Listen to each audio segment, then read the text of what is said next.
Ciao amici, ben ritrovati. Oggi parliamo del pennino musicale, un pennino che è sconosciuto alla maggior parte degli appassionati, di cui spesso magari si sente parlare, ma senza aver mai compreso bene che cos'è, come è fatto, a cosa serve. Allora, grazie a Claire Articoli Regalo di Padova, che mi ha fornito questa bellissima Platinum dotata del pennino musicale, cercherò di spiegarvi un pochettino il perché e il per come, visto che insomma si tratta di musica e non sempre i recensori di penne stilografiche sono musicisti.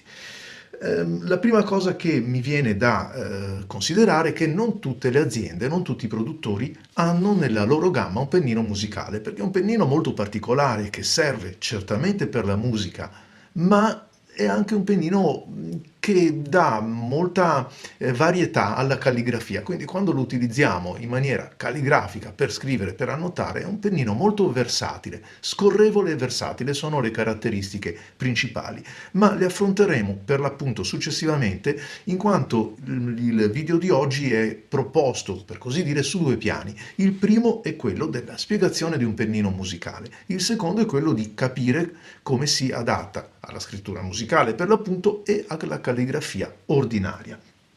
Il pennino musicale, vi dicevo, non è su tutte le penne, lo troviamo senza dubbio nella parte più giapponese della produzione come Pilot, Platinum per l'appunto, Sailor anche, e sono tre pennini, pensate, con caratteristiche differenti l'uno dall'altro. E però nella storia mi viene in mente il pennino della Omas, il pennino Waterman, un pennino flessibile di assoluto riferimento come tutta la produzione di questo marchio grandissimo e pensate che esisteva persino un pennino pentagrammato, era un pennino fatto con 5 rebbi, con 5 punte più che rebbi, che andavano a tirare per l'appunto le linee che sono quelle che poi ritroviamo sul pentagramma e una volta non c'era la possibilità di stamparsi autonomamente queste cose e con questo pennino si tiravano le righe senza utilizzare righe o spaziature che dovevano essere ovviamente rapportate l'una all'altra, quindi senza dubbio un bel vantaggio. I pennini musicali in genere, ma non sempre, sarebbero dei pennini flessibili. Quello della Platinum invece è un pennino rigido ed è una scelta che a me tutto sommato non dispiace perché nella musica c'è bisogno anche di rigore nella scrittura. La Platinum Century 3776 l'abbiamo già presentata in molti video, quindi salterò le caratteristiche generali che potrete trovare appunto in altri contenuti presenti sul canale e focalizziamo l'interesse per l'appunto sul pennino. La notazione musicale, entriamo quindi nel vivo, qui ho due bellissime partiture, cominciamo da questa che è la Berceuse, la celebre Berceuse di Chopin. La notazione musicale è una notazione che richiede molte variazioni di tratto. Ora, noi siamo abituati al giorno d'oggi a vederla stampata, quindi con dei caratteri tipografici, però dobbiamo fare anche un passo indietro quando non c'era questo e soprattutto quando ancora, in tempi anche più recenti, si scrive a mano e non c'era il computer che è collegato direttamente a certi strumenti o addirittura al microfono, può editare attraverso questo sistema di iperscrittura. Andiamo a vedere come, per esempio, il titolo ha bisogno di un certo corpo, di un certo spessore, ma potrebbe essere anche il tema del movimento oppure l'opera. Le indicazioni di agogica, che sono quelle che ci fanno capire se è un andante, un allegro, eccetera. Le chiavi, per esempio le chiavi, in questo caso di violino e di basso, vedete che hanno un corpo un po' diverso, così come la parte che attiene al ritmo, che in questo caso è un bel 6 ottavi. Allora, è vero che la musica è composta da note ed è questo l'aspetto principale, però guardate come per esempio una nota sia corposa nel suo sviluppo principale, che è questo tondino che può essere pieno oppure può essere anche vuoto, le gambette sono sottili, diventano invece più corpose quando il tratto è orizzontale. E già in questo primo aspetto capiamo le caratteristiche che deve avere un pennino musicale. Una capacità coprente per fare il pallino della nota, una esilità, diciamo così, nel tratto verticale e più corposo, quindi un tratto più largo, quando le deve raccordare alla base per fare le quartine, le terzine o quello che è. Ma guardate, stringo ulteriormente perché finché la camera riesce a farlo, qui abbiamo un 5, abbiamo un 2. Che cosa sono questi segni? Sono quelli della diteggiatura, per esempio. Qui abbiamo il segno del pedale, poi abbiamo altre informazioni, come può essere per esempio questo archetto che lega le note, questo archetto grande che vedete che lega tutta questa frase e tantissime altre annotazioni che ricorrono nella partitura, le alterazioni, le indicazioni, per esempio l'ottava, il tratteggio, cose che, guardate, per esempio il trillo, vedete, ha una sua scrittura particolare e ciascuna indicazione, come potete osservare, prevede un carattere e un formalismo diverso. Ho scelto anche quest'altra partitura di Brahms per mostrarvi come per esempio il tema, lo vedete agitato, l'indicazione pedagogica di questo brano è scritto con un grassetto, cosa che invece non troviamo per esempio quando dobbiamo fare, quando troviamo che so, un crescendo durante il brano, come per esempio questo qua che vedete è un corsivo e non è un grassetto. Abbiamo sempre nella stessa pagina bisogno di annotare i numeri della pagina, certo, perché quando siamo per esempio in orchestra o suoniamo in formazione cameristica, pagina 5, riprendiamo da pagina 4, ma non solo, abbiamo bisogno anche del numero della riga o delle battute, come vogliamo, perché delle battute, scusate, che ci dice anche, partiamo dalla terza riga oppure dalla battuta 14, che vedete scritta in piccolo, cerchiata, così come sono piccole, cioè più minute, tutte le alterazioni, guardate questi puntati che troviamo qui insieme alle pause. Insomma, senza poi spingerci a così virtuosismi, tipo di queste ottavine raccordate che hanno bisogno di una scrittura alleggerita, perché sennò sarebbero improponibili, però tanta varietà. Guardate anche qui per esempio note piene, i famosi tagli addizionali, che una volta sarà bello anche poter raccontare come si sono sviluppati in base poi all'arrivo del pentagramma. Guardate quante annotazioni minute ci sono nell'arco di uno spazio raccolto, perché stiamo parlando di un paio di centimetri quadrati. E allora, se devo fare queste cose qua, prendo il mio pentagramma, ho bisogno, ora questa si sarà essiccata, no, non è stata brava. Se devo fare queste cose, io mi sono dotato di un po' di penne, scusate che allargo così, un po' di penne varie che hanno delle finiture diverse. Perché? Proviamo a scrivere la musica, per esempio, la prima cosa che mi viene in mente, con uno stab, un pennino stab. Le note, va bene, la nota riesco a farla, il taglio addizionale mi è anche comodo, però quando vado a esprimere la stanghetta, cioè il tratto verticale, come vedete, è un tratto spesso. Allora dovrei fare, come si usa anche col pennino musicale, di inclinare lo stab. Lo stab sapete che ha come caratteristica un tratto verticale corposo e quello orizzontale invece molto più sottile. Se inclino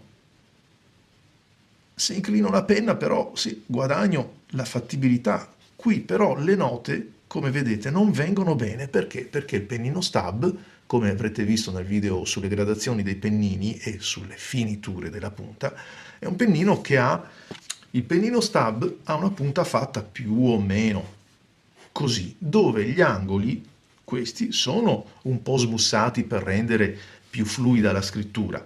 Però purtroppo quando andiamo a fare le note tenendo la penna così non ci troviamo bene, perché il pennino non è fatto per lavorare in questa maniera. E ahimè lo scartiamo, anche se uno stab ci andrebbe bene quando dovessimo scrivere per esempio il titolo, non so, tempo primo. Allora qui mi va bene, però per mettere il numerino, non so, delle dita, dovrei fare davvero dei virtuosismi, perché purtroppo non si riesce a scrivere in piccolo. Scartato. Beh, prendo una penna fine, col pennino fine riesco a fare che cosa? Per fare una nota? No, troppo tempo, è impossibile. Andrei bene per il taglio addizionale, andrei bene per le gambette, ma qui poi devo di nuovo marcare Niente, scartato. Certo, mi andrebbe bene quando dovessi scrivere, per esempio, qualche segno di agogica, i puntini, e probabilmente quando devo mettere, che so, il numero della battuta o della corda della chitarra, mi va benissimo, ma purtroppo niente. Un pennino flessibile porta con sé altre caratteristiche. Certo, mi permetterebbe magari di avere, guardate, un tratto così, e però è qui che mi serve di raccordare, di avere un tratto un po' più, questo ormai ha scaricato l'inchiostro, di avere un tratto un pochettino più corposo, e non ce l'ho, scartato anche il pennino flessibile. Posso provare con che cosa? Con un altro flessibile che è un pochettino più duttile, e fare che cosa? Le note, questo essendo un pochettino più duttile quello della Custom, però vi dicevo, quando devo raccordare non posso a meno di fare le note così e legarle in questa maniera. Ecco perché, ad esempio, i pennini musicali di una volta, soprattutto quelli storici, avevano questa caratteristica un po' di flessibilità. Però neanche con questa risolvo i miei problemi. Pensate che ho spolverato persino il parallel pen. Il parallel pen andrebbe bene per la scrittura mensurale. Il parallel pen sapete che ha questo tipo di pennino che è uno stab esageratissimo, quasi un italico per certi versi, e cioè pieno così e sottilissimo, massimizza la differenza. A dire la verità, questo, per quanto possa sembrare, si avvicina già abbastanza anche alla scrittura, alle caratteristiche di versatilità, perché sapete che il parallel pen inclinato sullo spigolo riesce a scrivere anche davvero in piccolo, ma non si riesce a fare un tondino che sia uno, e no, è impossibile. Scartato anche questo. Ho provato anche con uno stab, o chiamiamolo come vogliamo, cioè molto arrotondato sulla punta, ma anche qui emergono tutti i limiti di quando si deve andare a scrivere in piccolo. Abbiamo capito che c'è una sola, una unica soluzione, è il pennino musicale.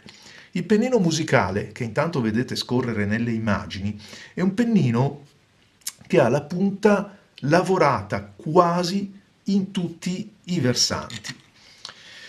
È una punta che, diciamo così, a grandi linee per descriverla, è quasi ovale se la osservassimo frontalmente. È una punta ovale, ma ha questa caratteristica che è la cosa che lo rende unico, e cioè di avere due tagli. Il pennino musicale, come avrete visto nelle immagini, ha praticamente tre rebbi, o ha due ali e una parte centrale. Innanzitutto su questo si potrebbe discutere anche in termini della flessibilità, perché sapete che un pennino più tagliato o intagliato aumenta, ma in questo caso, come vi ho detto, Platinum tende ad essere abbastanza rigido, anzi tende ad essere rigido. Il fatto che abbia tre punte o tre comunque ali, chiamiamoli così, tre segmenti, tre rebbi, perché anche qui la bibliografia non è mai stata molto chiara. Qualcuno non ama sentir parlare di rebbi, ma in questo caso non si può neanche parlare di ali, perché le ali generalmente sono due. Insomma, intendiamoci, siamo nel campo della musica, un diapason ha due rebbi, il pennino ha due rebbi, quindi parliamo di rebbi. Questi rebbi hanno la funzione di dare l'alimentazione massima sul pennino musicale, conferendogli la possibilità di lavorare con qualsiasi angolo di attacco. Lavorando con qualsiasi angolo di attacco, in altri termini, io ho un pennino che scrive grande, piccolo, corposo, sottile, e allora, tornando alla nostra partitura, ho la possibilità di... Tra l'altro, sapete che la chiave di violino si chiama così, o chiave di sol, proprio perché questo ricorda un po' una G, che nella musica significa sol nell'alfabeto internazionale, oppure chiave di violino perché questa parte finale, la coda, questo ricciolo, richiama un po' quello del violino, no? La parte terminale del manico.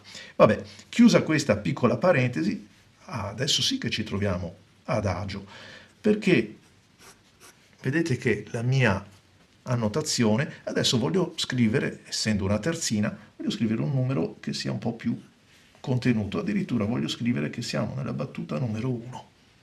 Vedete? Questo è risolvere le problematiche. Un pennino che si usa prevalentemente per diciamo, i musicisti, metto dentro anch'io, noi musicisti lo utilizziamo prevalentemente in maniera, vedete, un po' ortodossa, perché scriviamo quasi con la mano girata. Dopo andremo a vedere cosa succede nella calligrafia. Le note, ovviamente, abbiamo bisogno di letture su più piani, ma se devo mettere un'alterazione mi basta inclinare, quindi usarlo in maniera più perpendicolare, ve lo faccio vedere qua, ed ecco che ho i miei segni. Addirittura posso utilizzarlo in reverse nib per metterci, non so, i nomi la diteggiatura, oppure vediamo, mettiamo, i chitarristi usiamo per esempio dei numeri dentro un circoletto, cosa che se l'avessi fatto col pennino dritto non sarei riuscito a farlo altrettanto piccolo, però mi va bene per scrivere tempo primo, non faccio altro che tempo primo, 3/4. Qui ho bisogno di un colpo massiccio, però se devo scrivere che si tratta di un, non so, andante con brio, anzi no, andante con brio scriviamo, riesco ad annotarlo anche più in piccolo. Addirittura vi ho detto, utilizzo il pennino in reverse mode, guardate, anche in reverse mode, questa è la cosa singolare, se lo inclino diventa massiccio il tratto, vedete, al pari di quando lo uso così. In altre parole, la lavorazione è talmente varia e livellata, cioè smussata, chiamiamola così, su tutti i lati, che il pennino lavora un po' in tutte le condizioni, assicurandovi, ora lo vediamo nella scrittura ordinaria, assicurandovi delle variazioni di tratto molto significative. Anche, vi dicevo, ma questo lo vediamo nella calligrafia, la possibilità di usare e adottare dei caratteri minuti oppure più corposi, andante oppure, non so, scriviamo ritornello qua. Vedete come non sembra nemmeno la stessa penna. Però tutto questo ovviamente ha un'esigenza. L'esigenza è quella di avere un'alimentazione che lo assista su tutte le parti. Ecco perché a questo punto è stato creato il terzo rebbo, perché sapete che un pennino funziona per capillarità. Un pennino, ve lo disegno così dall'alto, questa è la carta, l'inchiostro per capillarità si tiene qua nella fessura del pennino e non appena tocca la carta è igroscopica, ovviamente le fibre attirano l'inchiostro e come se ci fosse un magico interruttore la penna comincia a scrivere.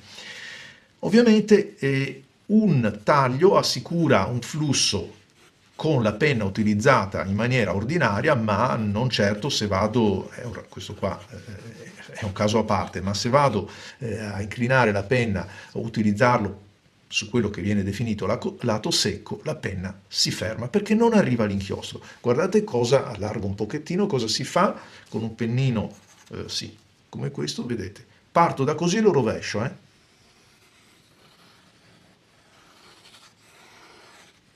Lo sto usando un po' come si usa il pennello per le pareti. Credo che sia visibile la variazione di tratto che ottengo, ma la cosa sorprendente è che non c'è la minima esitazione di interruzione di flusso o di...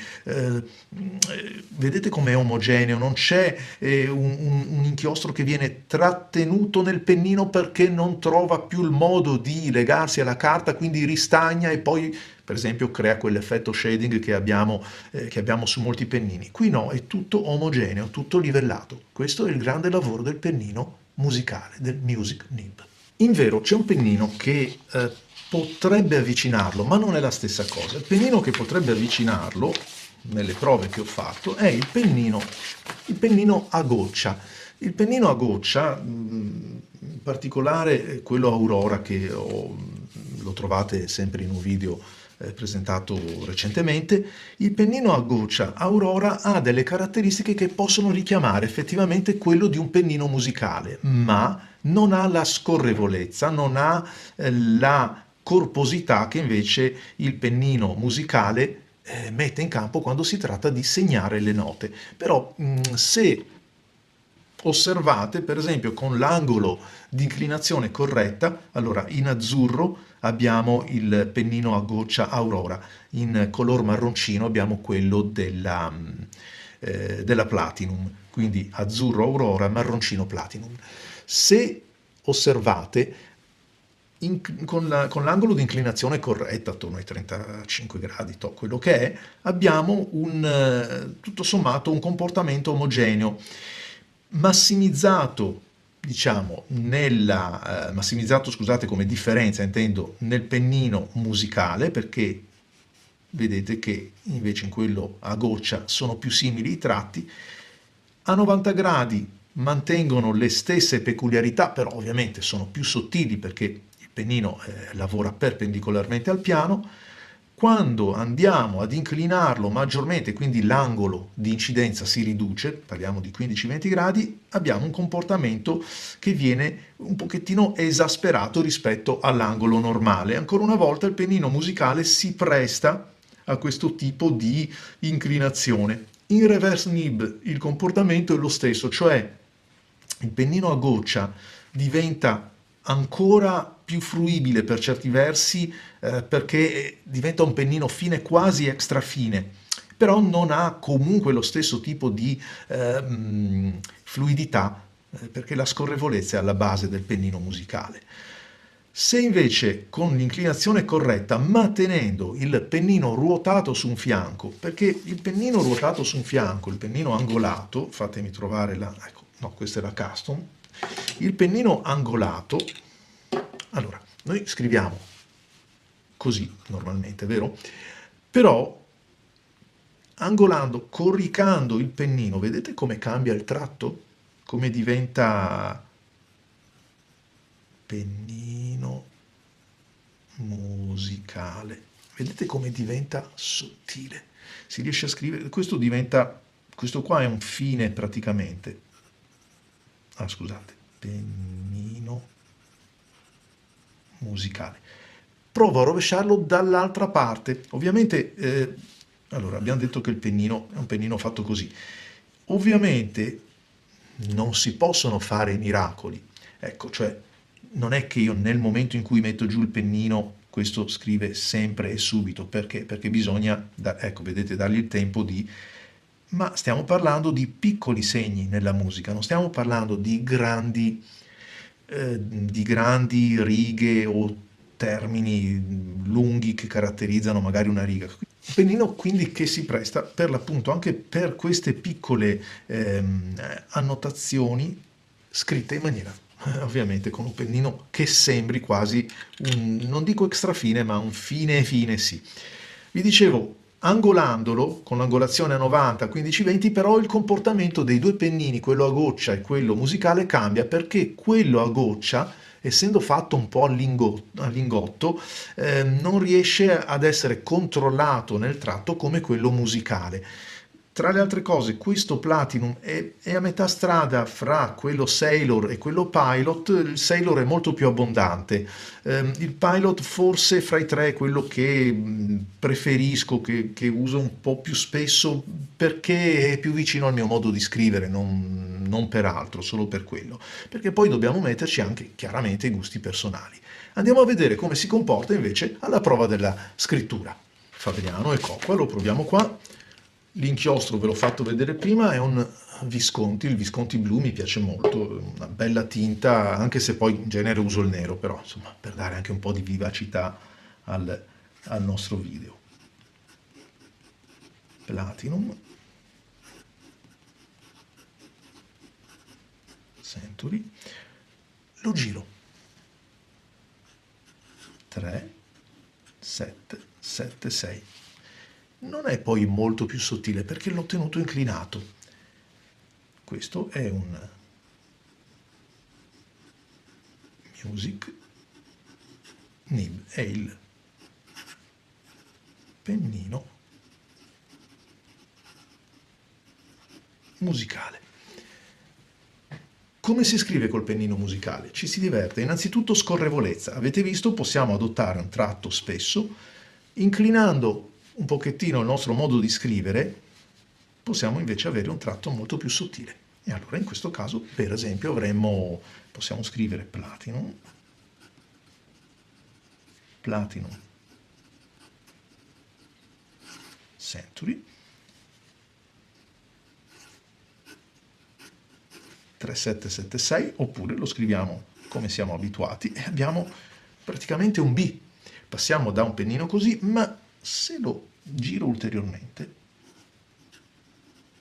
sto scrivendo in reverse nib.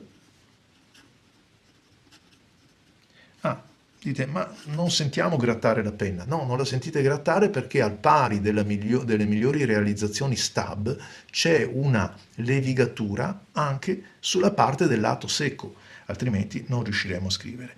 Provo a scrivere, abbiamo detto così, ve l'ho fatto vedere così, proviamo a scrivere con il lato, vediamo se ci riusciamo su questa carta che è un pochettino più ruvida.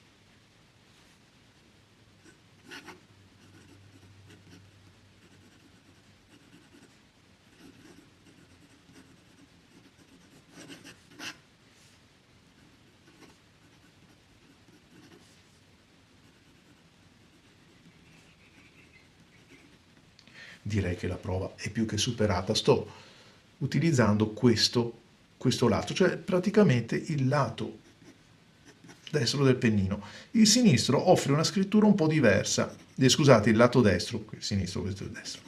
Offre una scrittura un po' diversa, ma guardate, se vado a girarlo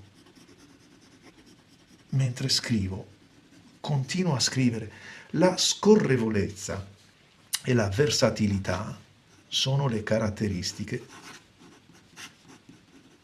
versatilità e scorrevolezza sono le caratteristiche di questo pennino. Cari amici, vi ringrazio e vi aspetto ai prossimi video. Ciao a tutti!